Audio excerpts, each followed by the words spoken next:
So, hi everyone, I'm Vanshika, and today I'll be moderating this session of Global Nomad Summit 2020. I have two really amazing panelists with me. I have Jordan and Rick. So, I'll just give you a quick intro about them before we start. So, Rick, he's the founder of the Remote Job Coach. Hi, Rick, how's it been No, doing? How's it actually, going? actually, Jordan's the remote job coach. I'm the CTO of Yeah, the sorry. Yeah, so so switch those around. I just slipped the tongue. So he's also one of the official member of the Forbes Coach Council, which is responsible for successful career coaching. So he would be taking up a lot of your interesting questions. So if you have any, please just share us. And I also want to know that what you want to know from these panelists before I introduce Rick to you. So he has been an official remote working person since 2014 and is a digital nomad since 2016. So it's a quite a long time for him since he has been doing that. So I'm sure you can ask all your interesting questions from him. And currently, he is a CTO, a startup mentor, and an executive coach. So I think that's pretty much about these guys. And we are all very much excited to know a lot of great, interesting things from you guys. Do you have anything to say to our audience before we start the questions? Take it, Jordan. Yeah, it's super grateful to be here. Thank you for moderating this. And as Vanshika said in the beginning, it really would help us, Rick and myself, to understand why you're in this session. You know, what is your particular interest in finding a remote position, and are you looking to travel? Are you looking to spend more time with your family? Because I think a lot of people's priorities in their life and what it is that they're looking to do with remote work is the most important thing, right? What is remote work going to create for you as far as a lifestyle? And that's going to determine what kind of opportunities you should pursue. And Rick is a guy who works as a CTO, but also a coach and someone who's going to have a lot of perspective on, being in a startup. And I have a lot of perspective on that as well as finding a job. So use us both as resources here on this chat. Mhm. Absolutely. I think it would also be really great to understand where people are on their digital nomad journey. If it's maybe you're before getting into it, you're considering it, you want to start living this kind of lifestyle. If you've been in it for a year, if you've been in it for 5 years, it would, those kinds of things make a big difference on, what kind of advice we might be able to give you. Great. So I think we'll start with the questions because we're of course short on time and we'll have a lot of questions from the audience as well. So first question from both of you would be that since this year has been really difficult for all of us, so what do you think has been one of the most significant, amazing learning in terms of your remote working or in terms of your role? What that would be? Or is there anything which is your major takeaway from this year? Yeah, so I mean, I've been developing event and ticket software since 2018. So 2020 isn't exactly a shining light on that industry. We've taken a huge hit, but I think it's been a huge opportunity to just like keep your nose down and keep working. And we've had a lot of opportunity to spend time with ourselves and work without the normal distractions of everyday lives.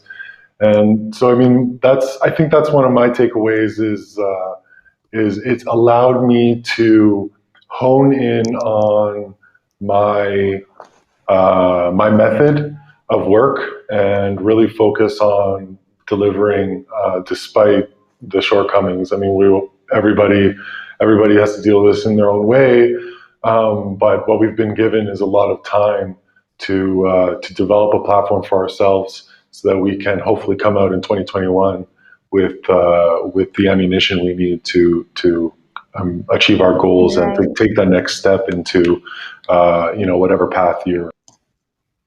Right.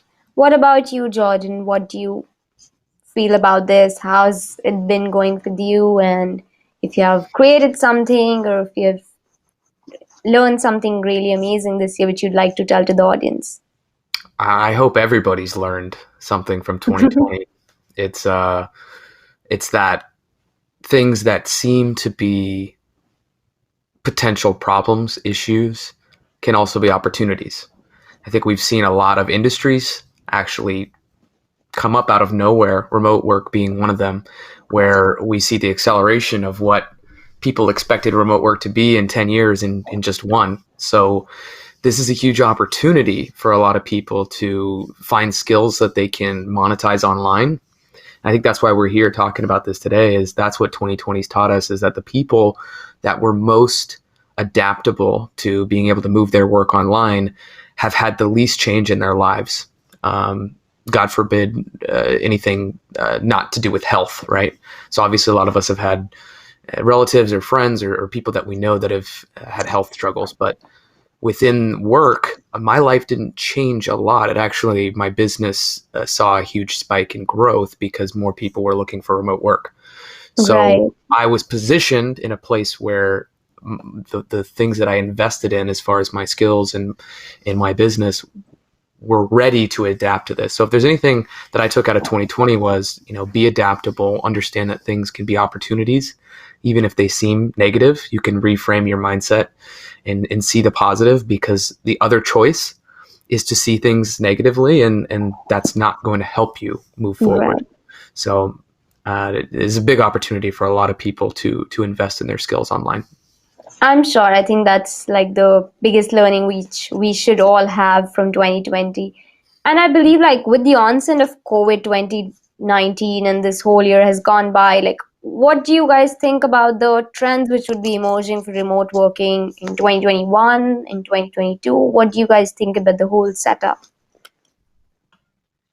Um, I think I think what's most likely, at least for the next 5 years, is that a lot of places are going to start adopting like a hybrid way of working.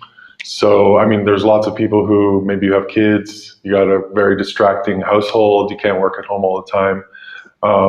So, I think that there's lots of people that are going to have probably a hard time making that shift, especially if you come from a conventional line of work. Um, So I think that offices are going to have to start adapting to those kind of environments. I think that more offices are just going to become more like workspaces for the internal teams, and then have this kind of, come in on Monday for our planning session, and then, the rest of the week you can work out however you like. I really like asynchronous work, especially when you're working with a lot of people around the globe. You can't expect people to put in a nine to five in your time zone, really. So I think that there's a lot of people realizing that you don't need to work with each other 9 to 5 to be productive. And I think that's a really great lesson that we're all being forced to learn right now. We need to start moving from, hourly based work to productivity based work. You have a team. You all have you know what you need to do. You come to the office on Monday. You make an agreement. Hey, we're going to get this done this week, and you set up your process and let the team autonomously just pick and choose, do your thing, and hopefully by the next Monday you did your job, and the week is done. It really doesn't Right. matter. I think I think it's great because everybody's different, right? We're all productive at different times of the day and different states of mind. And I think what we're going to see is that giving people that agency so that they can choose, when to go to the grocery store, when to take the kids to daycare, or when to put in that 4, 6, or 8 hours of work that you need to get done. Um, we're going to start seeing a shift in that direction. What about you, Jordan? What do you think about the trends which would be emerging in the few coming years related to remote working? Yeah, and I really love what Rick said about async communication. I think that that's absolutely there's nothing more that we should be championing in the world than asynchronous communication as a norm for work, right? It should be how we work. I wanted to point out two other trends that I think we're going to see a lot of. One is that we're going to become more of a borderless society. More countries, regions, cities, geographies, or municipalities, governments are going to realize that they can compete for residents, especially with a lot of people losing tourism income in 2020. A lot of these countries realize, hey, we need to like expand our ability to make our infrastructure more innovative to catch up with technology. Government and all the government institutions, the way that we look at borders and countries and passports and all this stuff is so outdated. It's crazy.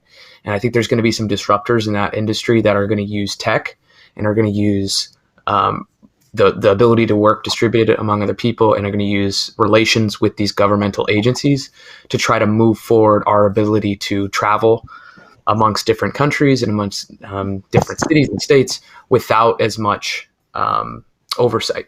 I think we'll be able to travel more, and that's great for digital nomads and people that want to be nomads. And then the second thing would be companies. The default way to start a company is distributed. There's enough documentation, especially with companies out there like GitHub or GitLab, where they have all of their like blueprint online for you to take that and just start a distributed company with all the policies, everything you can ever need, right there, free, crowdsourced. You can use that to start your company, and that's going to be the cheapest, most effective way to validate your organization, to hire great talent, and it's going to become the norm. Okay, so I have an interesting question in my mind. So I'm a millennial, and this year just changed my thought process about the working style I have been following.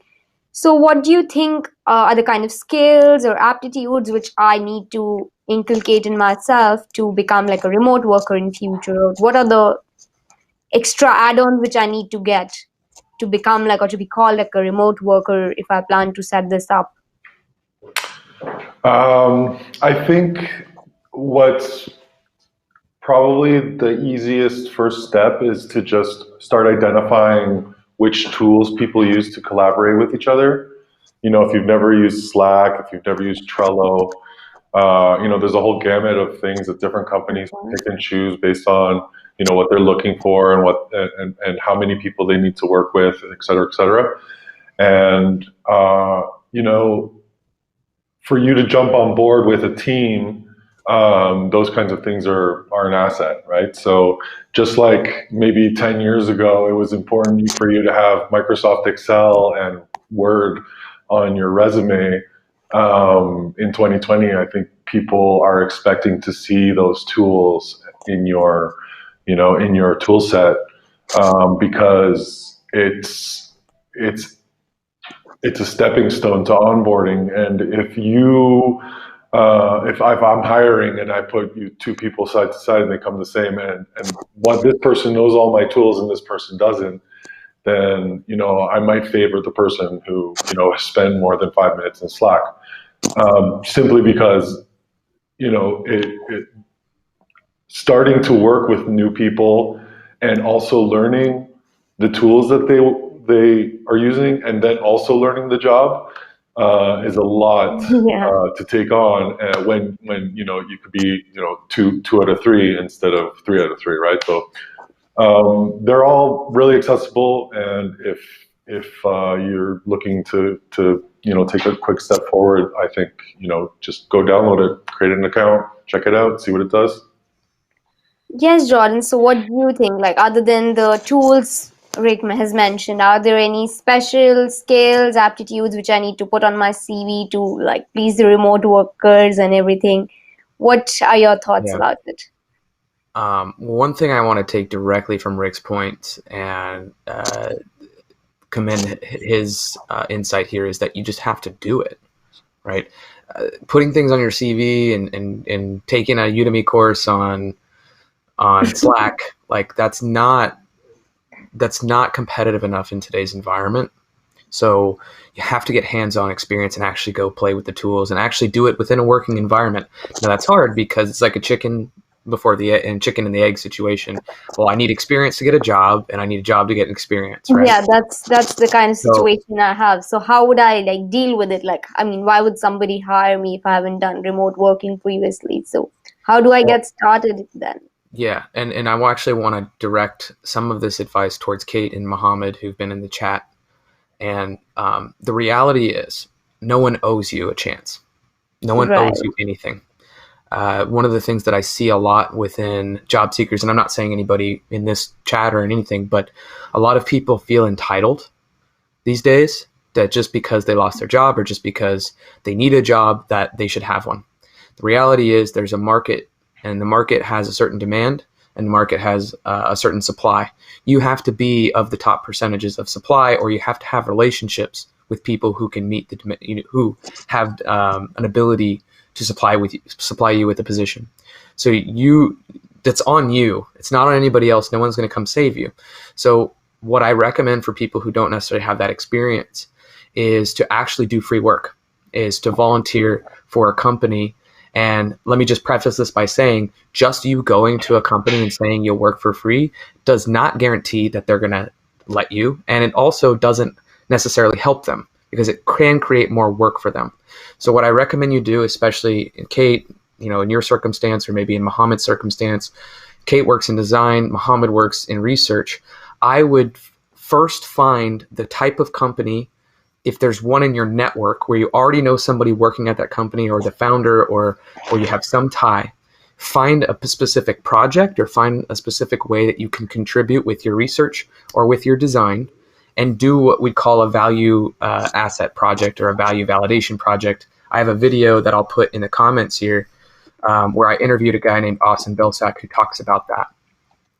Getting yourself in the actual ecosystem of a company where you can provide value and they actually work and interact kind of as an intern, you can do that for a few months and get some of that experience. So then you can put that on your actual resume or use that and be so good at that company that they have to hire you by the end of the few months that you've agreed to. A lot of people don't like that because they have to do something for free. They have to put in time and effort. But you know what? I've had people come to me and they've said, hey, I'm willing to be your assistant, do this, this, this, and this.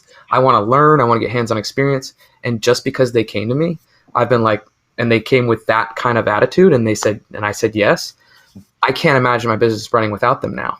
Mm-hmm. So they put me in a position where I have to hire them, right? So that's the kind of thing that you would be able to potentially accomplish if you don't have that experience. Okay, so this is like probably for a freelancer who's starting. So I have some question here by Arslan who said, how to shift from COE to be an intern?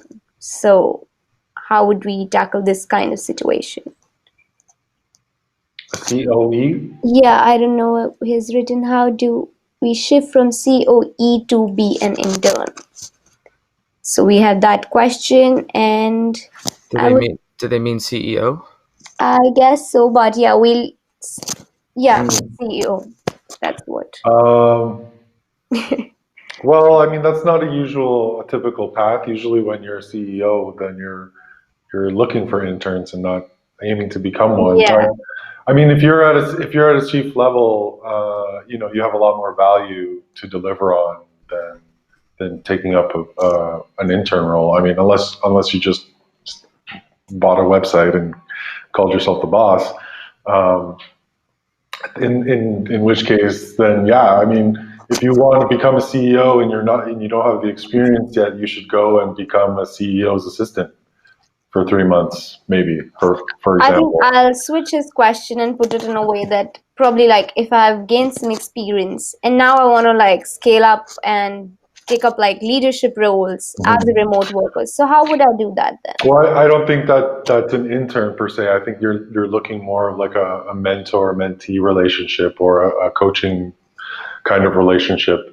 Like you can be an entry-level chief, right? So if you're at that stage, that's great. But I mean, if you're going to be a successful business person, it's really important to have have people who have that experience in their lives around you, so that you can bounce ideas off of them. You can learn from their experiences, and a lot of times they can learn from your experiences. Right? It's a give and take relationship, no matter what. But it's super important. You need to seek out mentors and coaches when you get to a certain level, because it's as you get higher up on the ladder, the number of people that can really share their experiences with you becomes less and less. It becomes more and more important for you to get out there and to network and meet people who are doing the things that you want to see yourself doing soon. Okay, so like talking about experiences and the mentor-mentee relationships. So, this is also from my personal experience, and I believe a lot of people in the live chat and the others are from the same age group. So a lot of times we struggle with the fact that when we try to contact people on LinkedIn or try to email, there are lack of responses. So as a beginner in this field, how can we start getting those mentors? Like maybe if I want to start up like a remote workspace, or if I'm a starting remote worker, how do I build those kind of networks and relations and gain that kind of mentorship which I've been looking for? Yeah, I can start with that one because I think LinkedIn is the most powerful tool that you can use not only for networking, but in your job search and your ability to connect with the right people. And I want to go back and just make one comment about my previous statement. Quote unquote interning and doing work for free is not for everybody. Like this, there's not a one fit all strategy for anything that I'm saying here.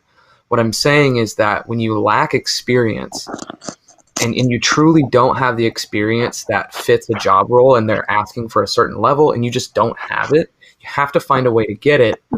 Sometimes that requires doing additional work for a company and proving to them, gaining trust with them that you're going to be able to do it. So it's I just want to put that out there that it's not for everybody, and there's certainly a ton of other routes you can go. When it comes to a mentor-mentee relationship and finding people to connect with and help you, the first biggest mistake most people make is they make it about themselves. I'm looking for a mentor. I need someone to help me. I need a job. Stop making it about you. And that's really what this all comes down to, is you have to go throughout life and you have to go throughout the world thinking of how you can provide value to other people. That's the only way that it's going to come back to you. You have to have a mission. It's not always about what you're getting. It's about what you're becoming, right? It's in that path of becoming that thing that is actually where you gain the experience that gives you the value that makes you a worthy team member, or depending on where you are in the stack, it will come out differently. Okay, so considering it's the new normal, so what do you think are some of the specific industries or specific job roles which people should look at if they want to start as a remote worker? And I'm not talking about just about the interest area, but some of the trending industries or job roles which you guys feel are actually really popular these days and are actually fetching a lot of money. I think everything. Literally, I think everything is going to go remote unless you're a mechanic. Unless you have to actually touch a thing. That will, because eventually you'll be able to do that remotely. With a robot, and a robot. Well, you won't even have a mechanic. He'll just park it in the garage and a robot will do it all. But they'll have someone kind of controlling the robots from remote locations. That's what's going to happen. Yeah, for sure. There'll be mechanic avatars. Okay, so I have a question from Rick, that because you have been on both the sides of the tangent, you have worked as a CTO as well, you worked as a remote worker. So what has been your personal journey on the two different parallels, and how you've been able to manage it? Well, I mean, for me, I've been an entrepreneur for a long time. I've been coding since I was very young, making websites since I was a teenager. And so, I mean, my 2020 hasn't been that different than the last 20 years of my life. I've been social distancing since I was very young, hacking away at computers and building things. So, I'm sorry, what was the question? I lost myself. Yeah, so the question was that, how have you been able to manage the two parallels, The two both as parallels. a Okay, remote yeah, worker and yeah. as like an entrepreneur? So I mean, for me, it was it was kind of a natural evolution, right? So I mean, when I was going to school, when I was working, I was always coming home and working on my dream, right? So it doesn't feel like a huge divergence from where I was going. You know, I spent 10 years in the office. I'd come home, I would build something and, try and build a business out of it. My first 10 years of the industry, I wasn't very business savvy. I was, much more of a coder. And then, over time, you just start picking up those leadership kind of qualities, right? And they give you a higher standing in the roles that you pick up, and just over time, when you build rapport with people in the industry, you build your network, and you get known for what you've done, and people can count on you. I mean, I think the first major step to being a successful remote worker is just being really good at what you love, and if you're pursuing something that you care about in that way, it's really a natural progression. Eventually you're going to be good enough that you can do a remote contract because people know that you're going to get the job done, right? So I mean, after 10 or 15 years of being a developer, I started getting remote jobs, right? 90-day contracts that allowed me to work from anywhere. It's just and then after that, it's just a matter of time. With regards to being a chief, it's just about experience, right? I mean, I'm a CTO because I can basically act as a one-man IT department, and as much as I don't like doing all the jobs of the IT department, I'm capable of doing it, and so that makes me a good founder, right? And so I think they all kind of go together. Being an entrepreneur, finding that side hustle, building experience, getting the first remote gig, and then becoming a founder is kind of, if you're an entrepreneur at all, that's, I think, a natural progression. Okay, so we have one question, and that is like, what are the top 5 skills you see are apt for the remote job roles? So, what would you guys suggest for the people who are asking this question? Sure. So I typically think of 7 different ones that are kind of the ones that I look out for and mention to people. So one would be communication. That's got to be pretty much at the top of the list, because if you have to be able to encode and decode messages. And what I mean by that is not some cryptic language. You have to be able to understand if someone is sending you a text message or someone's sending you a Slack message. You have to read it in a certain way, and you have to send it in a certain way that doesn't create defensive communication or cause issues. And you got to give someone, especially in an asynchronous environment, enough that they can get the message and they know what to do without asking a further question. So that's got to be number one. Emotional intelligence is huge. Being able to read other people in different ways, and making sure that you're empathetic to those social dynamics of the team. Mm-hmm. And also not taking things personally, right? When you guys have a common objective, the onus should be on the objective, right? It's not about who did what. This wasn't good. They didn't do their job. You all win, you all lose together. Yep. Yeah, and we can get so siloed and think that someone's doing something to us when it's not the case at all. It's really, you could, and I think we've all been there. We've read a text message or something that was sent to us and we completely misunderstood so you want to create also higher bandwidth forms of communication. So when you can send a Loom video instead of a Google Doc with just the instructions, send the Loom video and the Google Doc, right? And then you've created something that can be used over and over and over again. So it's finding those ways to communicate digitally that create the higher bandwidth of communication, the better understanding. You have to be digitally proficient. You don't have to be technical, but you need to be able to move your way around a computer quickly and efficiently through Google Docs, and I know Rick had talked about some tools earlier, Slack, different. You have to be competent enough to say, hey, here's a new tool. Figure this out like within a day or two. You need to be able to message back and forth, and if you're not at that place with the digital proficiency, it's going to be tough. Sales. I think sales is actually really important, and it's not sales of a product. It's selling yourself, selling your ideas to other people within the organization.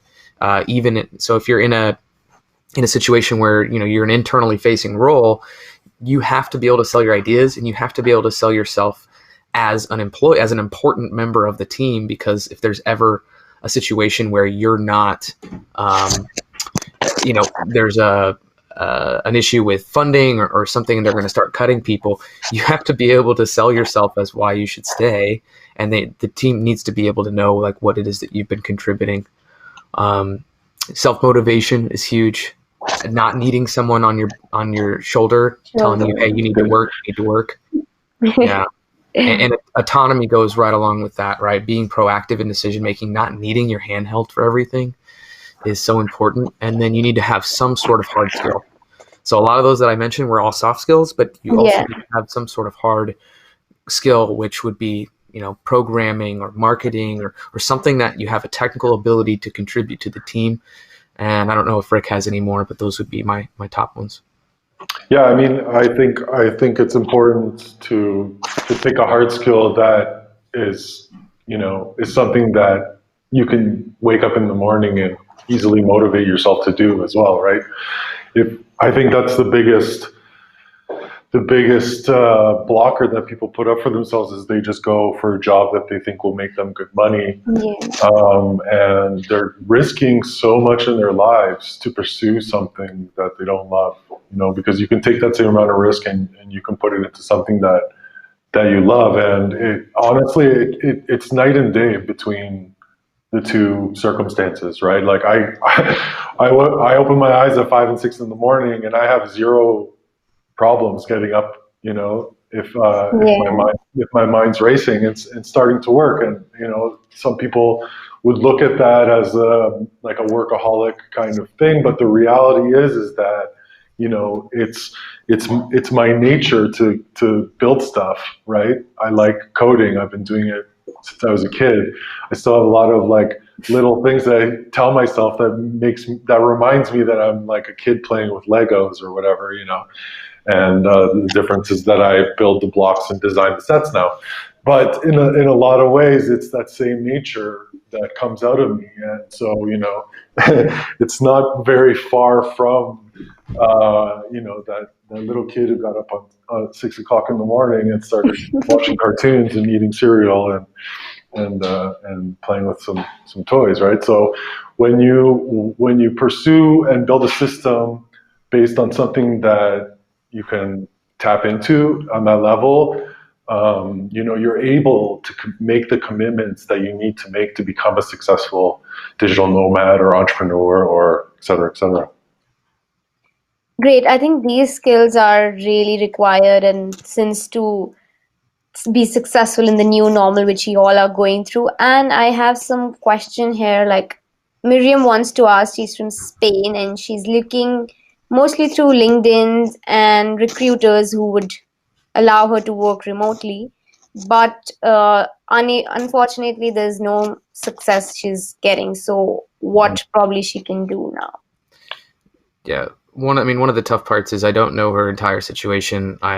It's hard in a session like this when just one message like that, I have to kind of evaluate what's going wrong. I definitely can't do that completely, but I would say that most people forget that they should start with their network, not job boards. You should start by actually looking at who's in your network that's doing what it is that you want to do, or would potentially be hiring, or works at a company that would potentially hire for what it is that you're wanting to do. So Miriam, I would kind of challenge you on, how have you used your network to try to find opportunities? And, if you go down the path and there's nobody in your network, then you might want to look at who in your network knows somebody who's at one of these companies, and just continue to go down that line where you want to be able to find current relationships that can help you get the job before you start just looking cold. And then even if you look cold and you find something, you need to create the relationships with those organizations and with those people before you send an application. I have a lot more information on that on my site and in the content that I create. And I think it's also really important to realize that like how many times have you tried? How many people did you ask? Did you ask 10? Did you Yeah. ask 20? Did you ask 1,000? I think that what's important is when you're in that pursuit is to not let the number of no's slow you down, right? Because it's really a numbers game. Everybody's got their own thing going on, and you can't. You almost have to expect that you're going to get no's. And one of the things that I always remember when it comes to the no's is, say say you get 10% returns on your objectives, right? You 1,000 people. If you have to tap into 1,000 people to ask that question and you get 900 no's, that's a great sense, because what's around the corner is the yes, and every no you get is actually one step closer to getting that goal, and being a winner, and getting those things. Like a winner is just somebody who tried again. you know so you just have to keep trying and keep learning and keep growing and keep doing the thing that positions you to get that role. And it's just really a matter of time. As long as you believe in yourself and you keep trying, you're gonna find somebody who's willing to give you a shot. I think you were talking about numbers, Rick, and one question came to mind. Like, if I talk about numbers, if I talk about salary, because that's an important part of working anyway. So, like as a remote worker, how do I negotiate, or how do I actually discuss about my salary with the employer who's maybe from whom I'm remotely working with, or if I've taken few projects? So, how do I manage my salary and with that? So what the way I normally think of this is the only time there's a problem with the price of anything is in the absence of value. So if you're going after a job and you can show your employer that you can deliver the value on the job, then that's the way you should be approaching it. Not, oh, I'm this much experience, and my last job paid me this much, because that it really doesn't matter, right? What matters as an employer is, are you delivering on the value that I'm paying you? And if you're looking for remote work in India or in the Middle East or in Italy or in Spain or in the US, it's going to be different, like everywhere, right? Because everywhere will have payment standards that are based on the cost of living of that country, right? So, yeah, I mean, it's about delivering the value for your rate, and then the only way you can really control it is where you're looking for work. So, for example, like I'm Canadian, and I did remote year a couple of years ago. The first thing that I did was change my rates from Canadian to Okay. US. And my rate didn't change; it was the same number. I was just talking to American clients instead of Canadian clients, and I gave myself a 30% raise, Okay. right? Just by doing that, and all I had to do was put a US in front of the D instead of a CA, and it completely changes the outlook on it. So, Jordan, what are your thoughts about it? Do you agree with Rick, or do you have any other points to add to the pricing and the salary perspective? Yeah, so I guess I'll talk about it from two perspectives. One, from the employer perspective, what's been interesting is that you're seeing a lot of, there's companies like GitLab who will actually post what it is that their salary calculator and what it is that they pay everybody. So you're seeing more transparency in that. And then you're seeing some companies like this article I'll put in there about Basecamp. Basecamp actually pays everybody the same as if they live in San Francisco. So they pay everybody an equal rate. Now, what's interesting is I think over the next few years, we're going to see a lot of companies that go back and forth between these two methodologies, paying someone, a higher, probably top 20% or 20% more of what they would make in that city, in that area. And then people that they kind of pay a base rate on wherever their headquarters is. Now, from the other side, from the employee side, the first thing you should worry about before you worry about payment is, are you an indispensable employee? Do you have leverage?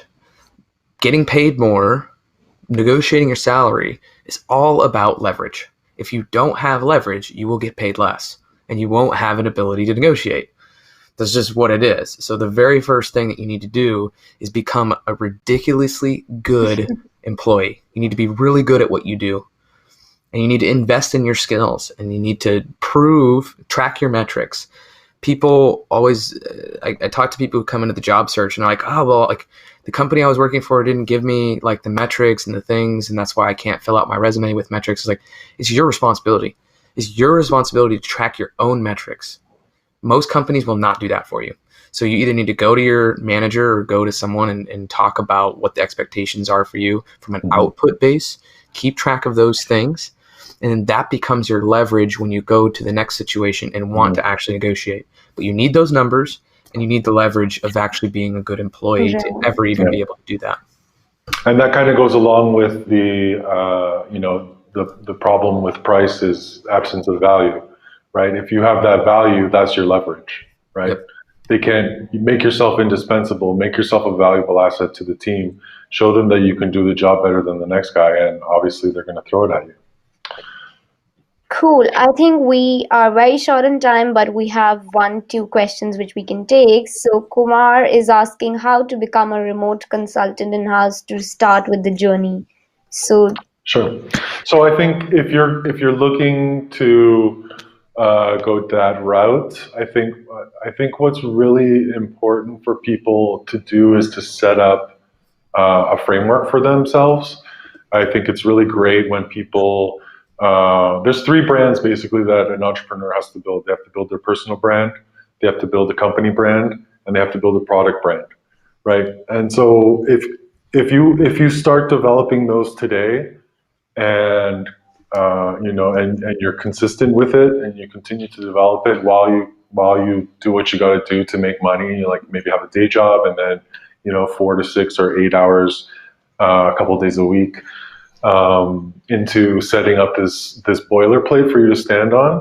We'll give you the things you need to actually start taking the steps to being a consultant, because you're showing people, hey, I believe in myself enough to take these steps, and I'm looking for clients, and yada yada yada. And then at the end of the day, if you're still kind of on the side of working, you can if you're going after a job that's the same vein as the consultancy, you can basically say, you can hire me and I can work for you, or I can be your competition, and then at that point it's really a matter of how good you are at what you do. If you have 10 years experience in something, you completely can leverage that to become a remote consultant. Hello.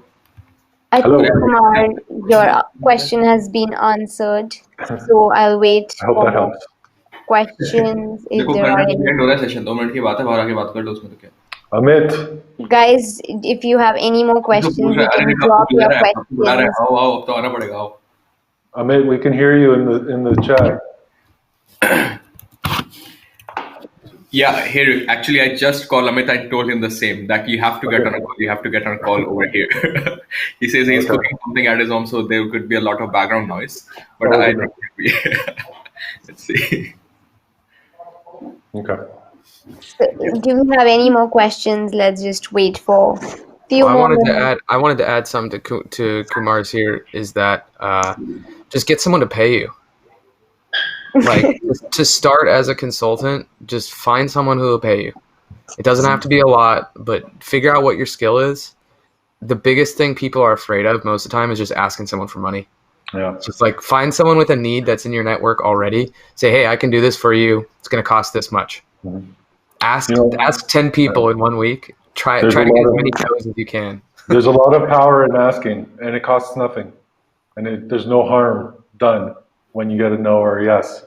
But every time you ask and you take that risk, you build experience, and it becomes easier and easier. You just have to get out there and make it happen. Yeah.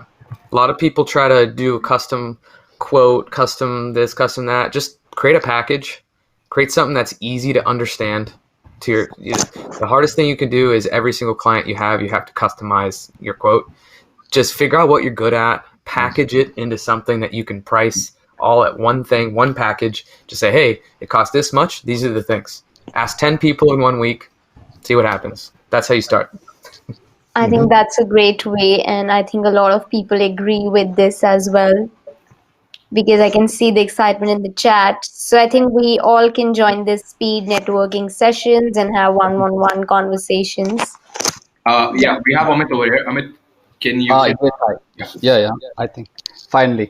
Thank you so much, Vansika, for moderating, and Jordan, Rick, and Utkarsh for hosting.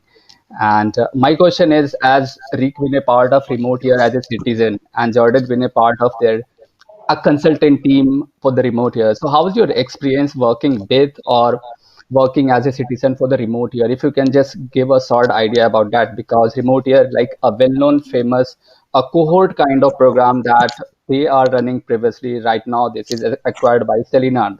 So if you can just give a sort of idea about that from both point of view, as in working with and as a citizen. I loved Remote Year. Remote Year was a crazy adventure with a room full of really awesome professionals, and I wouldn't hesitate to do it again if it continues to be community based the way it has been in the past. The value that you can take away from it, you don't see it in the marketing. You know, the people that you meet along the way, they become part of your life in a way that most of the time you don't have an opportunity to when you're beyond university or whatever. I mean, for example, I was in RY4, so we started in June of 2016, basically. And in my year, I met my current co-founder, and in 2018 we reconnected and we talked about an idea, and 3 years later we're developing it. And so it's one of those things where, you know, if you change nothing, nothing changes. Well, remote year allows you to change something almost every day, right? You're going to meet someone new, you're going to have a new experience, you're going to talk about a new idea, and it's a very compressed kind of experience where you can get years of experience in a smaller time frame. Yeah, it was incredible. Just to give people context, Remote Year was just purchased by Selena within the past month or so. So it'll be interesting to see how it changes. But right now, they've only been operating in the U.S. Because before the pandemic, they had groups and cohorts of people traveling to different countries every month.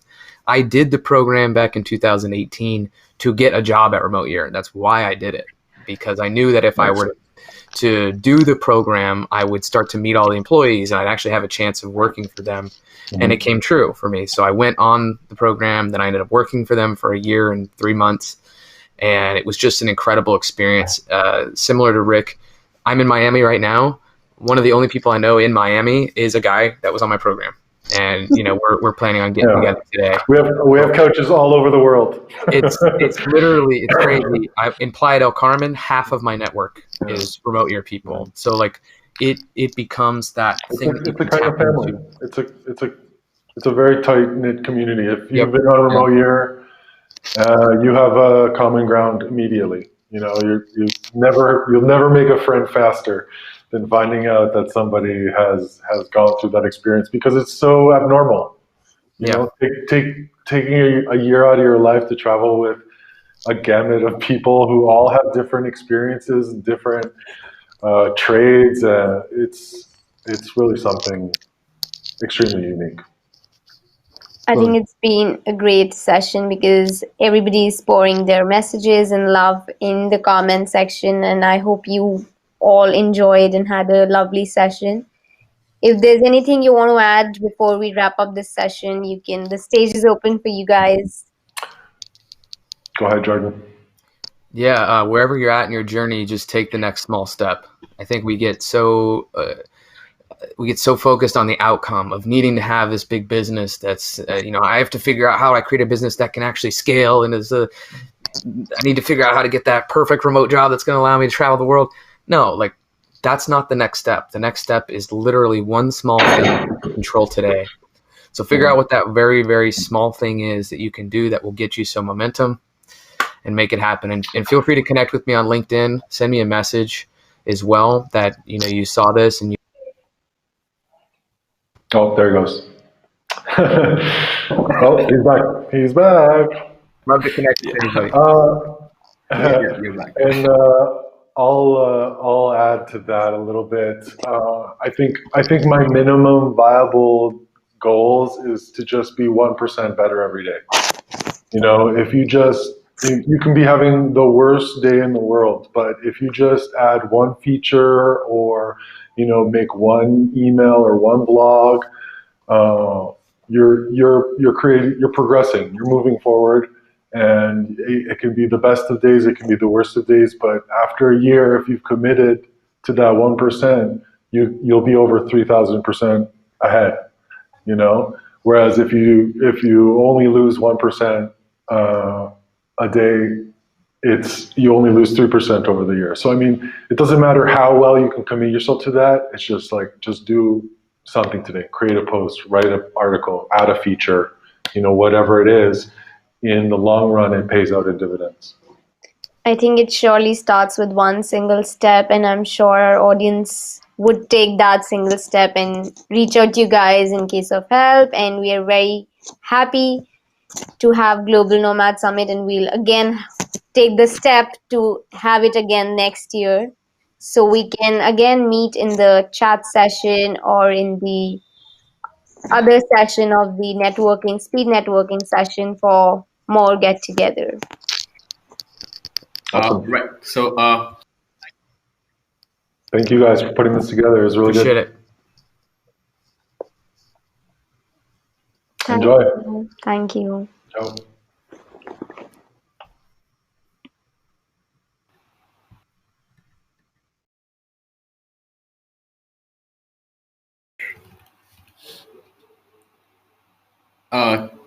Right. So everyone, if you can hear me, we will have the speed networking session again for about 10 minutes now, and we'll start. Okay, so we'll start exactly 10 minutes from now. The next session is again a very interesting one, so we'll see you there. For now, just take a break.